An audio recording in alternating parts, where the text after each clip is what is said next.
તેલ આપણું આવી ગયું છે તો એમાં આપણે હિંગ નાખી દઈએ। હવે આપણે એમાં ડુંગળી નાખી દઈએ। ડુંગળી થોડીક સડી જાય પછી આપણે કેપ્સિકમ નાખી દઈએ। આપણે ટમેટા નાખી દઈએ। હળદર નાખીએ, થોડીક જીરું ભૂકો નાખીએ, મીઠું નાખીએ, થોડીક વાર આપણે ઢાંકીને ચડવા દઈએ।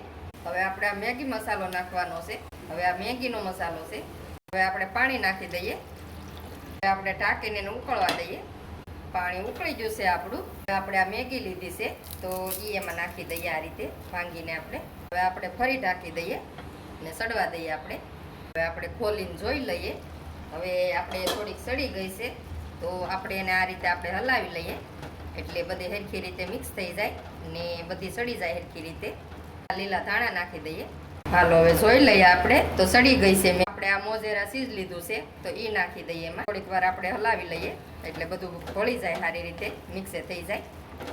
બની ગઈ છે આપણી મેગી તો ચીઝ વાળી બહુ મસ્ત બને છે। જો ચીઝ ભળી ગયું છે।